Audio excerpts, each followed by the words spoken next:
आज आपण मनोज जरांगे पाटील यांनी मराठा आरक्षणासाठी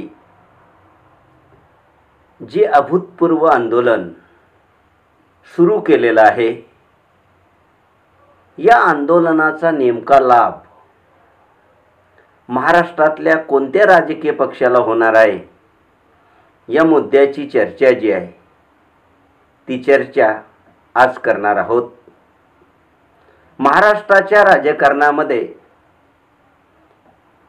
गेल्या दशकापासून मराठा आरक्षणाचा प्रश्न सातत्याने चर्चेला आलेला आहे। परंतु मध्यंतरीच्या काळामध्ये, कोरोना काळामध्ये हा प्रश्न थोडा मागे पडला होता।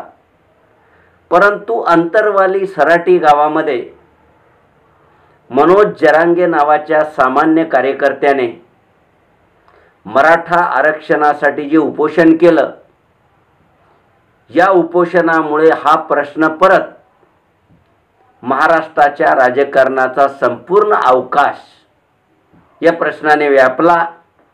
मनोज जरांगे यांनी जे उपोषण केलं, याला मोठ्या प्रमाणावर जनतेचा उत्स्फूर्त पाठिंबा मिळाला, मीडियाचं देखील कव्हरेज मिळालं आणि त्यांच्या उपोषणापुढे सरकार झुकलं आणि स्वतः मुख्यमंत्री त्यांचे उपोषण सोडवण्यासाठी आले। या उपोषणामध्ये मनोज जरांगे पाटीलांना शासनाने काही आश्वासनं दिली होती की आम्हाला वेळ द्या। त्यांनी 40 दिवसाचा वेळ दिला होता आणि 40 दिवसाच्या आत आम्ही मराठा समाजाला आरक्षण देऊ किंवा तुमच्या ज्या मागण्या आहेत त्या मागण्या पूर्ण करण्याचा प्रयत्न करू, असं आश्वासन त्यांना दिलं होतं। परंतु 1 महिना उलटून गेल्यानंतर देखील सरकारकडून या संदर्भात फारशी हालचाल जी आहे ती हालचाल न झाल्यामुळे अंतरवाली सराटी गावामध्ये मनोज जरांगे यांनी सभा घेतली। या सभेला संपूर्ण महाराष्ट्रामधून अद्भुत जनसागर जो आहे तो जनसागर हजर होता। महाराष्ट्राच्या इतिहासामध्ये आरक्षणासाठी जेवढ्या सभा झालेल्या आहेत त्या सभांमध्ये अत्यंत विक्रमी स्वरूपाची सभा झाली आणि या सभेमध्ये मनोज जरांगे काय बोलणार याकडे संपूर्ण महाराष्ट्राचं लक्ष जे आहे ते महाराष्ट्राचं लक्ष लागलं होतं। तर अंतरवाली सराटी गावामध्ये जी सभा झाली, या सभेमध्ये मनोज जरांगे पाटील यांनी सध्याचं जे भाजप आघाडीचं सरकार आहे, या आघाडीच्या सरकारवर अनेक आरोप केले, या सरकारला काही इशारे देखील दिले आणि आपल्या भाषणामध्ये 7 मागण्या ज्या आहेत त्या 7 मागण्या मांडलेल्या दिसून येतात आणि याच्यामुळे परत मराठा आरक्षणाचे प्रश्नाची महाराष्ट्राच्या कानाकोपऱ्यामध्ये चर्चा सुरू झाली। मनोज जरांगे सारखा सामान्य माणूस या आंदोलनाचा हिरो झाला आणि ते ज्या ज्या ठिकाणी जात आहेत त्या त्या ठिकाणी त्यांना प्रचंड असा प्रतिसाद मिळतो आहे। पुढे पुण्यातल्या खेडमध्ये त्यांची सभा होणार आहे, या सभेमध्ये कसा प्रतिसाद मिळतो हे पाहणं देखील आवश्यक आहे। पण मनोज जरांगे यांनी जे मराठा आरक्षणासाठी आंदोलन सुरू केलेलं आहे त्याचा राजकीय फायदा हा नेमक्या कोणत्या पक्षाला होईल? वास्तविक मनोज जरांगे हे कोणत्याही पक्षाशी संबंधित नाहीत। त्यांनी कधी काळी काँग्रेस पक्षामध्ये काम केलं होतं, परंतु अनेक दिवस झाल्यानंतर त्यांनी काँग्रेस पक्षाचा राजीनामा दिलेला आहे। कोणत्याही पक्षाचे ते सध्या सक्रिय कार्यकर्ते नाहीत।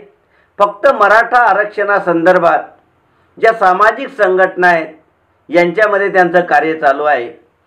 जरी मनोज जरांगे कोणत्याही राजकीय पक्षाचे सदस्य नसले तरी किंवा कोणत्याही राजकीय पक्षाचा माझा संबंध नाही असं जरी म्हणत असले तरी या आंदोलनाचा फायदा महाराष्ट्रातल्या काही राजकीय पक्षांना होऊ शकतो।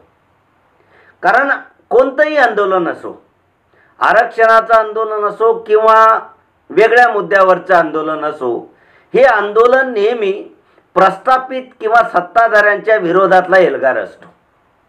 भारताचा इतिहास जर आंदोलनाचा चाळला तर तुम्हाला सांगता येईल की जयप्रकाश नारायण यांनी जे इंदिरा गांधींच्या विरोधामध्ये, त्यांच्या हुकुमशाहीच्या विरोधामध्ये आंदोलन केलं, त्याचा फायदा आपोआप विरोधी पक्षाला म्हणजे जनता पक्षाला मिळाला आणि जनता पक्ष सत्तेवर आला.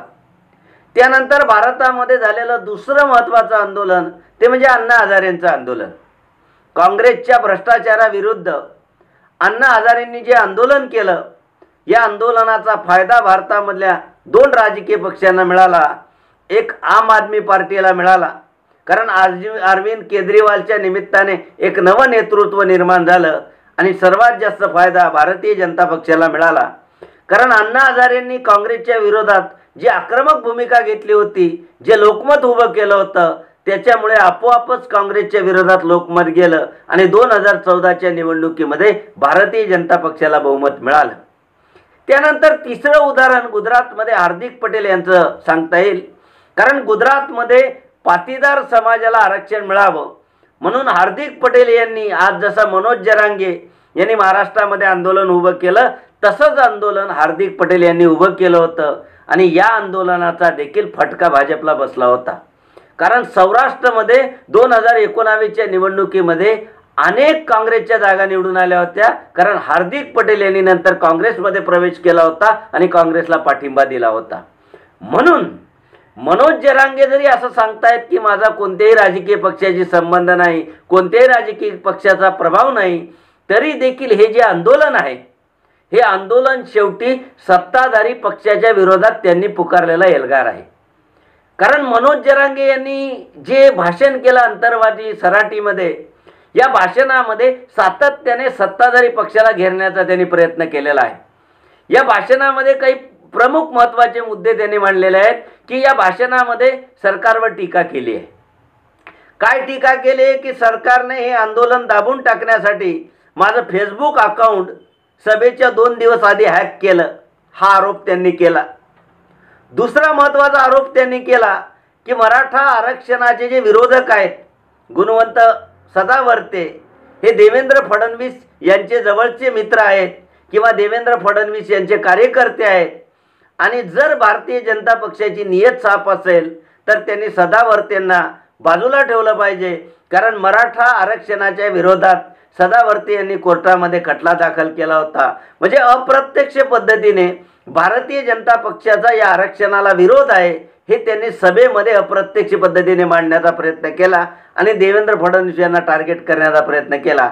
तिसरी टीका त्यांनी सरकारवर अशी केली की अंतरवाली सराटी गावामध्ये जे उपोषण जे आहे ते उपोषण काळामध्ये आंदोलक आणि पोलीस यांच्यामध्ये जी बाचाबाचीमुळे लाठी हल्ला झाला, त्याच्यामुळे आंदोलकांवर जे गुन्हे दाखल केले होते, हे गुन्हे मागे घेण्याचं सरकारने कबूल केलं होतं. परंतु 1 महिना झाला तरीही काही हालचाल झाली नाही. तसंच मराठा आरक्षणामध्ये जे बळी पडलेले लोक आहेत, या बळी पडलेल्या लोकांना सरकार आर्थिक मदत करेल असंही आश्वासन दिलं होतं, परंतु सरकारने अद्यापपर्यंत पाऊल उचललं नाही.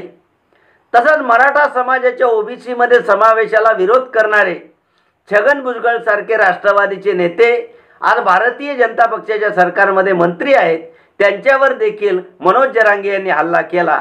याचा अर्थ मनोज जरांगे जरी कोणत्याही राजकीय पक्षाशी संबंधित नसले तरी त्याने व्यासपीठावरून विशेषतः सत्ताधारी पक्षावर जोरदार हल्ला केला. याचा परिणाम असा झाला की सत्ताधारी पक्षावर त्यांनी केलेल्या जोरदार हल्ल्यामुळे सत्ताधारी पक्षातल्या लोकांबद्दल मराठा समाज जो आहे त्या मराठा समाजामध्ये एक प्रकारची नकारात्मक भावना जी आहे ती नकारात्मक भावना निर्माण झालेली आहे. मग या भावनेचा लाभ कोणाला होईल? कारण या भावनेचा सर्वाधिक लाभ हा महाराष्ट्रामधल्या विरोधी पक्षाला होईल. कारण जेव्हा जेव्हा एखादं आंदोलन होतं, या आंदोलनामध्ये सत्ताधारी पक्षासोबत संघर्ष होतो आणि या संघर्षामुळे आंदोलनाला पाठिंबा देणारे पक्ष आपोआपच दुसरा पर्याय म्हणून विरोधी पक्षाला पाठिंबा देतात. हा आजपर्यंतचा इतिहास आहे. म्हणून काही लोकांचं म्हणणं असं आहे की या आंदोलनाचा सर्वाधिक जास्त फायदा शरद पवारांच्या राष्ट्रवादी काँग्रेस पक्षाला होईल. कारण शरद पवार हे महाराष्ट्रामधले मराठा समाजाचे नेतृत्व करणारे लीडर मानले जातात आणि हे जे आंदोलन आहे ते मराठा समाजाच्या अस्तित्वासाठी असलेलं आंदोलन आहे। या आंदोलनामध्ये बद्दल मराठा समाजामध्ये अत्यंत तीव्र भावना आहेत आणि मराठा समाजाबद्दल अत्यंत तीव्र भावना असल्या कारणाने मराठ्यांचा नेता म्हणून पवार साहेबांना या आंदोलनाचा निश्चितच फायदा होईल। कारण हे जेव्हा अंतरवाली सराटीला मनोज जरांगेंनी उपोषण केलं, ताबडतोब पवार साहेबांनी आंदोलनस्थळी भेट घेतली, तसंच त्यांच्या उपोषणाला पाठिंबा दिला। तसंच सरकारने लवकरात लवकर मराठा आरक्षण मंजूर करावं याच्यासाठी सरकारला त्यांनी शिफारस किंवा सूचना किंवा विनंती देखील केली। किंवा काही लोकांचं असं म्हणणं आहे की या आंदोलनाला शरद पवारांची फूस आहे किंवा या आंदोलनाला मोठ्या प्रमाणावर जी रसद आहे ती पवार साहेबांकडून पुरवली जाते आहे किंवा हे आंदोलन पवार साहेब मॅनेज करतायत, अशी देखील महाराष्ट्राच्या राजकारणामध्ये दबक्या आवाजामध्ये चर्चा जी आहे ती दबक्या आवाजामध्ये चर्चा आहे। कारण अजित पवारांनी राष्ट्रवादी काँग्रेसमध्ये फूट झाल्यामुळे पवार साहेबांचा पक्ष आधीच विकलांग झालेला आहे किंवा अजित पवारांनी जी राष्ट्रवादीमध्ये फूट पाडली त्याच्यामुळे महाराष्ट्राच्या जनतेची सहानुभूती पवार साहेबांना मिळालेली आहे आणि मराठा आरक्षणामुळे या सहानुभूतीत आणखी वाढ होऊ शकते। कारण पवार साहेबांनी मराठा आरक्षणासंदर्भात मनोज जरांगेंना दिलेला पाठिंबा किंवा त्यांनी घेतलेल्या पुढाकारामुळे अनेक लोकांना असं वाटतं की या आंदोलनाचा प्रत्यक्ष जरी नसेल तरी अप्रत्यक्ष फायदा हा शरद पवारांच्या राष्ट्रवादी काँग्रेसला मिळेल, असं काही लोकांचं म्हणणं आहे। याशिवाय काही लोकांना असं वाटतं की विरोधी पक्षामधले जे शिवसेना आणि काँग्रेस हे जे पक्ष आहेत हे महाविकास आघाडीचे घटक पक्ष आहेत आणि महाविकास आघाडीचे घटक पक्ष असल्या कारणाने जर सरकारच्या विरोधात मनोज जरांगे यांनी रण पेटवलं, जनजागृती केली, तर त्याचा अप्रत्यक्ष फायदा काँग्रेसला पण मिळेल, महाविकास आघाडीला पण मिळेल। कारण आज महाविकास आघाडीचे जे नेते आहेत ते मराठा आरक्षणाची बाजू घेऊन सरकारवर हल्ले करतायत, मनोज जरांगेंना पाठिंबा देत आहेत किंवा सरकारला विरोध करण्याची एक नामी संधी म्हणून हे आंदोलन विरोधी पक्षाच्या हातामधला हत्यार बनलेला आहे। म्हणून विशेषतः मनोज जरांगेंचं जे आंदोलन आहे त्याचा सर्वाधिक जोर मराठवाड्यामध्ये आहे। म्हणून मराठवाड्यामध्ये महाविकास आघाडीचे जे घटक पक्ष आहेत या घटक पक्षांना मोठ्या प्रमाणावर लाभ होऊ शकतो असं काही लोकांना वाटतं। किंवा विशेषतः मराठवाड्यामध्ये किंवा संपूर्ण महाराष्ट्रामध्ये माधव नावाचं जे समीकरण बीजेपीने विकसित केलं होतं, माळी, धनगर आणि वंजारी यांची मोड बांधून महाराष्ट्राच्या राजकारणामध्ये पाया रोवण्याचा गोपीनाथ मुंडे, प्रमोद महाजन यांनी जो प्रयत्न केला होता, या प्रयत्नाची फळे बीजेपीला विशेषतः मराठवाड्यामध्ये मोठ्या प्रमाणावर मिळाली। कारण बीजेपीला मराठवाड्यामध्ये आणि विदर्भामध्ये मोठ्या प्रमाणावर पाठिंबा मिळाला। म्हणून बीजेपीची जी माधवची जी रणनीती आहे या रणनीतीला पर्याय देण्यासाठी मराठा समाजाचं एकत्रीकरण करण्याचा प्रयोग जो आहे तो प्रयोग मनोज जरांगेंच्या आंदोलनाच्या रूपाने होतो आहे। आणि जर सकल मराठा समाज एकत्र आला तर भारतीय जनता पक्षाचं माधवचं जे समीकरण आहे ज्याच्या आधारावर जनता पक्षाला यश मिळालेलं आहे ते यश हे हिरावून घेतलं जाऊ शकतं आणि त्याचा फायदा राष्ट्रवादी काँग्रेस किंवा काँग्रेसला होऊ शकतो। कारण मनोज जरांगे यांनी ज्या मागण्या केलेल्या आहेत या मागण्या लगेचच पूर्ण होण्याची अजिबात शक्यता नाही। मनोज जरांगेंनी सरकारला 10 दिवसाचा अल्टिमेटम दिलेला आहे। 24 तारखेपर्यंत जर सरकारने मागण्या केल्या नाहीत तर पुढची रणनीती आखू। कारण त्यांनी ज्या मागण्या केल्या आहेत की मराठा समाजाला ओबीसीचे सरसकट दाखले मिळावे, मराठा समाजाचा ओबीसी प्रवर्गामध्ये समावेश करावा किंवा 50% टिकणारं एक स्वतंत्र आरक्षण मराठा समाजाला द्यावं किंवा ओबीसीचा दर 10 वर्षांनी सर्वे करावा आणि प्रगत जातींना बाहेर काढावा, या मागण्या वाटत्या तितक्या सोप्या नाहीत। या मागण्या लगेचच मंजूर होण्याची अजिबात शक्यता नाही। याचा परिणाम असा होणार आहे, मागण्या मंजूर न झाल्यामुळे मराठा आरक्षणाचे जे समर्थक आहे आणि सरकार आहे यांच्यामधला संघर्ष तीव्र होणार आहे आणि या दोघं घटकांमधला जेवढा संघर्ष तीव्र होईल तेवढ्या मोठ्या प्रमाणावर मराठा समाजाच्या एकत्रीकरणाची प्रक्रिया जी आहे ती एकत्रीकरणाची प्रक्रिया सुरू होईल आणि ऑटोमॅटिकच मराठा समाजाच्या मनामध्ये राज्यकर्त्यांप्रती सरकारप्रती रोष जो आहे तो रोष निर्माण होईल आणि जर तसा रोष निर्माण झाला तर मग पर्यायी व्यवस्था काय तर पर्यायी व्यवस्था म्हणून महाराष्ट्रामधले जे विरोधी पक्ष आहेत मग राष्ट्रवादी काँग्रेस पक्ष असतील किंवा महाविकास आघाडीचे घटक पक्ष असतील याकडे आपोआपच लोकांचा कल जाईल.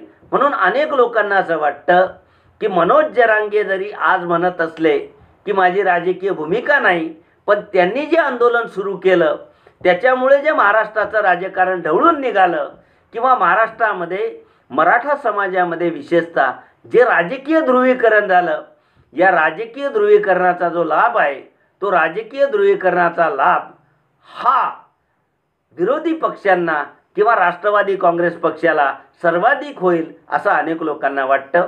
तर या पद्धतीने मनोज जरांगे यांच्या मराठा आरक्षण आंदोलनाचा लाभ कोणत्या पक्षांना होईल याची सविस्तर चर्चा आपण केलेली आहे. माझा व्हिडिओ आवडला असेल तर लाईक करावा, शेअर करावा, माझं चॅनल सबस्क्राईब करावं, बेल आयकॉनचा बटन दाबावा जेणेकरून माझ्या येणाऱ्या व्हिडिओची नोटिफिकेशन तुम्हाला प्राप्त होऊ शकेल.